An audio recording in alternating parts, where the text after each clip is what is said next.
Você tem uma mentalidade prevencionista? Você toma todas as providências para que o seu local de trabalho seja realmente seguro? Você usa mesmo todos os equipamentos de proteção necessários para o seu trabalho? Se você age assim, tudo bem. Se não, é assim que acontece um acidente de trabalho, pelo efeito dominó. Quer saber mais sobre o assunto? Então, assista a nossa teleaula. Você vai conhecer a cadeia de causas de um acidente, o chamado efeito dominó. Vai saber quais são as atividades prevencionistas que devem ser feitas na sua empresa através da CIPA. E vai saber quais são as diferenças entre a proteção coletiva e a proteção individual. Pronto para se defender dos acidentes? Então vamos lá. Primeiro vamos descobrir o porquê da coisa. Vamos descobrir o significado de cada uma dessas pedras na sequência de acontecimentos de um acidente.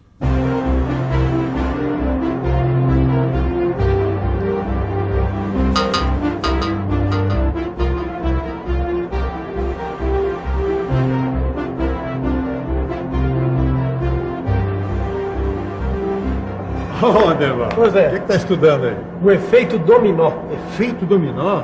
Tem alguma coisa a ver com o efeito estufa? Olha, só tem uma coisa a ver. Faz tanto mal quanto. Por quê? O efeito dominó também é pura camada de proteção da atmosfera? Não, da segurança do trabalhador. O efeito dominó é uma série de causas que levam ao acidente de trabalho na indústria. Ah, e como ele acontece? É uma sequência de 5 fatores. O primeiro fator é a hereditariedade e o ambiente social em que vive o trabalhador. O segundo fator de um acidente é a causa pessoal. O terceiro é a causa mecânica. O quarto é o acidente em si. E o quinto é a lesão que resulta do acidente. Eu nunca imaginei que um acidente acontecesse por causa da hereditariedade. É, Zé, mas a gente não costuma repetir o comportamento dos nossos pais, dos nossos avós? Isso é. Então, olha, o conjunto de características psicológicas e genéticas que passam de uma geração para outra acabam influenciando o comportamento do trabalhador. O ambiente social, como é que influencia num acidente? Olha, veja um exemplo. Se no ambiente em que a pessoa vive são cultivados hábitos de higiene, essa pessoa costuma trazer esses hábitos para o local de trabalho. E você sabe, né? Num local limpo e organizado, o risco de acontecer um acidente é bem menor, né? Tá vendo, minha gente? A primeira pedra representa a hereditariedade e o ambiente social. E a segunda pedra, o que é que significa? O ambiente social influencia sem dúvida o estilo pessoal de cada um, vocês não acham? Ah, isso mesmo. Perfeito, João. Pois então, a segunda pedra do efeito dominó é a causa pessoal. Vocês concordam? Não é que o João matou a charada? Os conhecimentos e as habilidades de um trabalhador, assim como o momento em que ele atravessa na sua vida, determinam a segunda pedra no efeito dominó de um acidente. Se o trabalhador estiver deprimido ou estiver atravessando alguma dificuldade, a chance de acidente aumenta. E se ele não for habilitado para a tarefa, a chance aumenta ainda mais. Mais uma pedra está pronta para ser revelada. É essa terceira aqui. A gente já viu que a primeira causa é a união da hereditariedade com o ambiente social. A segunda é a causa pessoal. E essa terceira aqui é a causa mecânica, que de vez em quando acontece. Não acontece? Uma causa mecânica pode ser uma falha material que está no próprio ambiente de trabalho. Pode ser por falta de manutenção, por falta de boas condições de trabalho, por deficiência no maquinário ou por improvisação nas instalações. Concorda comigo? Vocês concordam comigo que a sequência ambiente social, causa pessoal e causa mecânica é bastante lógica para a gente analisar as causas de um acidente? Eu concordo, mas ainda está incompleto. Está? Claro que tá, Zé. Ainda não apareceu a última etapa do acidente, que é... Que é? Que é a lesão que o acidente pode causar no trabalhador. Tá aqui o acidente e tá aqui a lesão. Respectivamente são a quarta e a quinta pedra do nosso efeito dominó. Agora uma coisa precisa ficar clara. Para se chegar até aqui, na quarta e na quinta pedra, a regra é a seguinte: nem sempre todos os fatores das pedras anteriores parecem estar em jogo. Por exemplo, às vezes, por uma causa pessoal, acontece um acidente, independente, por exemplo, de uma causa mecânica.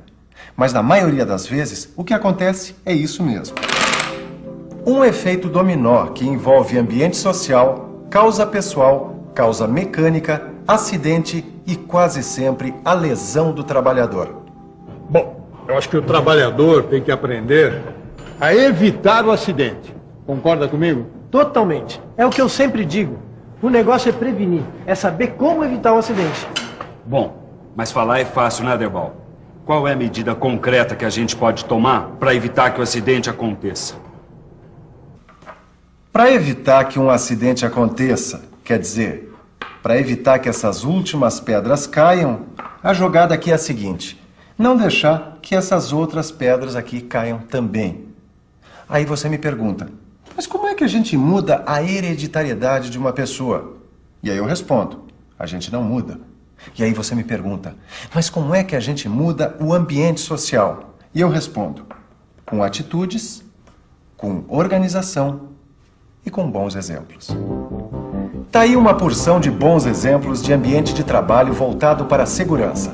Veja, nesse ambiente social existe educação, existe treinamento, existe conscientização, existe todo um sistema de prevenção que é valorizado por essa comunidade.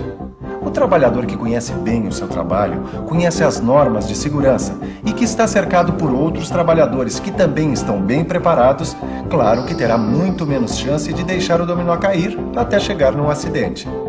Até as causas pessoais de um acidente podem ser combatidas. Se a empresa estiver voltada para a segurança, vai amparar o trabalhador com serviços de assistência social e assistência médica. Por exemplo, as causas pessoais aqui nesta indústria não são deixadas de lado. Aliás, aqui o trabalhador tem toda a assistência que precisa para trabalhar com tranquilidade. Não é isso? Realmente, as questões pessoais são importantes para a empresa. Uma vez que elas resolvidas, o trabalhador terá tranquilo para nos ajudar a ter sucesso. Nós entendemos que o nosso sucesso depende do bem-estar social do trabalhador.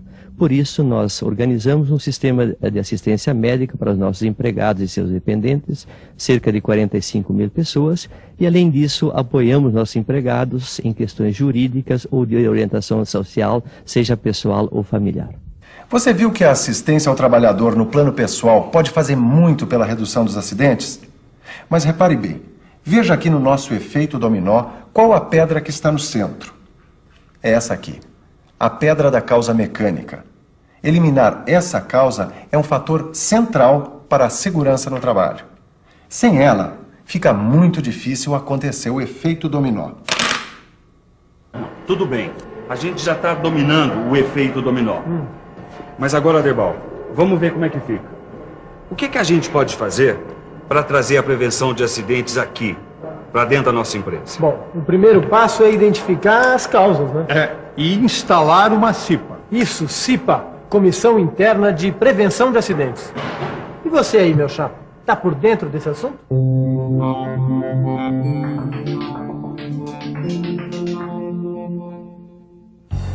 Claro que o objetivo principal de qualquer CIPA é prevenir acidentes. Mas para isso, ela precisa da colaboração de todos. Desde o presidente até o porteiro da companhia podem e devem fazer parte dela. Existe uma lei que regulamenta a atuação da CIPA, mas acima de tudo, existe um empenho de aumentar cada vez mais a segurança no trabalho. É assim na maior parte das empresas onde tem uma CIPA. Ela faz campanhas permanentes, cursos regulares e atua o tempo todo para manter o seu objetivo maior, o acidente zero. Para identificar e adotar medidas que vão eliminar os fatores de risco, os participantes da CIPA, ou seja, os cipeiros, elaboram um mapeamento de risco da empresa, como esse aqui. Agora não adianta nada fazer o mapa e deixar ele pendurado na parede. É preciso tomar medidas concretas para eliminar, neutralizar ou sinalizar os riscos identificados. Os acidentes aqui diminuíram por causa da boa sinalização que a CIPA desta indústria adotou. Além disso, foram adotadas medidas preventivas, como a neutralização dos riscos em máquinas e a eliminação dos riscos no chão e nas escadas da empresa. Vamos conversar agora com a Atílio. Atílio, essa empresa já adotou medidas de proteção coletiva, certo? A proteção coletiva na empresa é prioridade. Aqui foram instalados exaustores, os níveis de ruído foram reduzidos e as máquinas são dotadas com dispositivos bimanuais. E além disso, existem também as medidas de proteção individual. Correto. Hoje, cada trabalhador, em função do risco que ele está exposto, ele utiliza os equipamentos de proteção individual, que são chamados EPIs. Então, para a sua atividade, conforme o risco, ele usa máscaras, luvas, óculos de segurança e qualquer outro tipo de equipamento necessário. E quem determina o uso desses equipamentos? É o grupo técnico da empresa, através da Engenharia de Segurança do Trabalho e seus técnicos de segurança. E nos locais específicos nós temos a sinalização para cada tipo de equipamento a ser utilizado na área. E é o trabalhador quem paga esses equipamentos? Os equipamentos são distribuídos gratuitamente ao trabalhador. E todos esses equipamentos, eles possuem o CA, Certificado de Aprovação, que é liberado pelo Ministério do Trabalho. Como você vê, cada um desses equipamentos protege uma parte do corpo do trabalhador.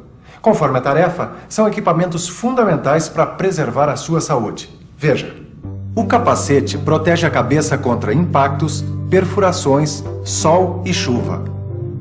Os óculos protegem os olhos contra impactos, estilhaços e cavacos. O protetor respiratório impede a inalação de poeiras, gases, vapores ou outras substâncias que possam prejudicar os pulmões. A máscara protege o rosto contra radiação, respingo de produtos químicos, impacto de partículas e etc. O protetor auditivo protege os ouvidos do ruído excessivo, evitando a surdez. As luvas protegem as mãos e os braços contra cortes, choques, queimaduras e irritações na pele. As botas protegem as pernas e os pés da eletricidade, da umidade e dos impactos. E os aventais protegem o corpo contra impactos, respingos de produtos químicos, choques, queimaduras e etc. Mas e então? Vamos começar a usar equipamentos de proteção individual aqui na empresa? Claro que vamos, Aderbal. Mas primeiro a gente tem que pensar na segurança coletiva. Quer dizer, nos equipamentos de proteção coletiva, os EPC, como os exaustores, o isolamento acústico, compreende? Antes disso, João, a gente tem que eleger uma CIPA aqui dentro. A CIPA é o começo de tudo em matéria de segurança. É isso aí, Zé. Falou bonito, é isso aí. Bom, você tá vendo que o pessoal aqui tá afinado com segurança, né? E você também vai ficar. Estudando mais sobre esse assunto, lendo o seu livro e conversando com seus companheiros sobre isso. Agora, se liga que é hora da revisão, hora de estudar. E atenção, se liga aí que é hora da revisão. Na teleaula de hoje, a gente estudou as causas de um acidente de trabalho, o chamado efeito dominó. A gente viu quais são as atividades prevencionistas que devem ser implantadas numa empresa através da CIPA, a Comissão Interna de Prevenção de Acidentes. A gente viu também quais são as principais medidas de proteção coletiva e conheceu os principais equipamentos de proteção individual do trabalhador. Então, tá pronto para trabalhar em segurança e reduzir a zero o número de acidentes onde você trabalha? Eu aposto que sim. Mas de qualquer forma, pegue o seu livro e dê uma estudada com capricho. Porque estudar o perigo faz parte de qualquer ação de segurança, não faz? E prepare-se que na nossa próxima teleaula tem muito mais coisas para você aprender. A próxima vai ser fogo. Bons estudos e até lá.